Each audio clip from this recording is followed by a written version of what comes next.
Isang masaya at mapagpalang araw na naman para sa ating lahat mga kapatid at mga Gadget TV.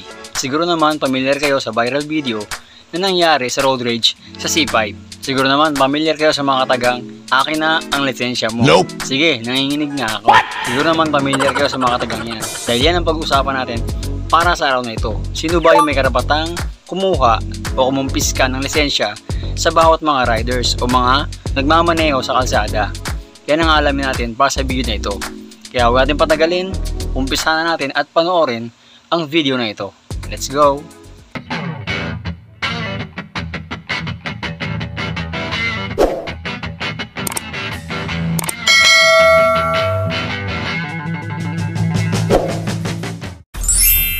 Viral ang pilit na pagkuha ng isang motorista sa lisensya ng isang truck driver.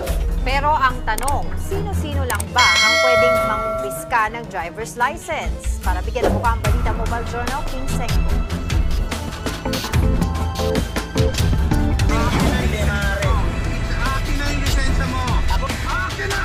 Ito ang viral video na kuha ng isang truck driver. Kasunod yan ng pagharang sa kanya ng isang pribadong motorista sa kahabaan ng C5. Papatayin mo kami? Papatayin mo kami? Pag pulang-pula mata mo, nakadrugs ka ba? Hindi pa malinaw kung anong pinagmulan ng tensyon ng dalawang panig mga paps. Pero makikita sa viral video na pilit kinukuha ng pribadong motorista ang lisensya ni kuyang truck driver. Pwede ba yung ganun? Kaya kinuha natin ang pananaw ng mga eksperto. Kung kailan lang ba dapat na kinukuha ang lisensya ng isang motorista?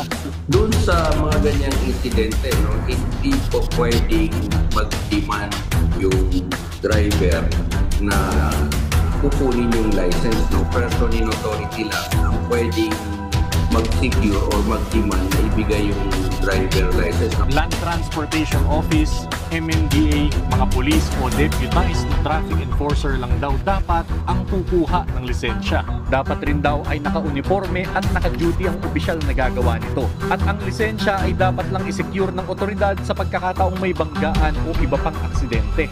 Pangalawa, dun sa video na nakita natin, may mga ginawang pagbabanta. No? So, kung tutusin yun, that will fall for criminal liability. Ang pinakamagandang gawin daw ng mga gaya nating ordinaryong motorista sa ganitong pagkakataon ay yung tumawag ng otoridad na naka-duty para sila na ang mamagitan. Dahil sa dami ng road rage, may sinusulong na sa Kamara na House Bill 8991 o Anti-Road Rage Bill.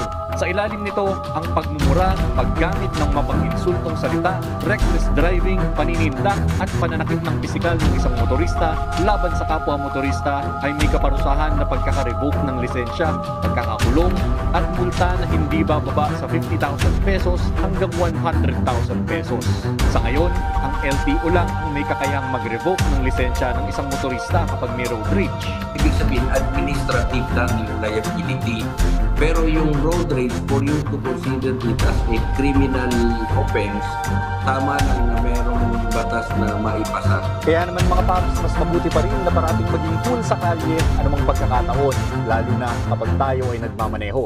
So yun nga mga kapatid, dapat lagi nyo tatandaan ang inyong karapatan sa kalsada. Pag may road rage, lagi nyo tatandaan hindi pwedeng kumumpis ka ng inyong mga lisensya ang mga civilian o yung mga private drivers. Dahil ang tangi lamang may karapatang kumuha o mangkumpiska ng lisensya ay ang LTO, MMDA, police at ang mga deputized traffic enforcer personnel.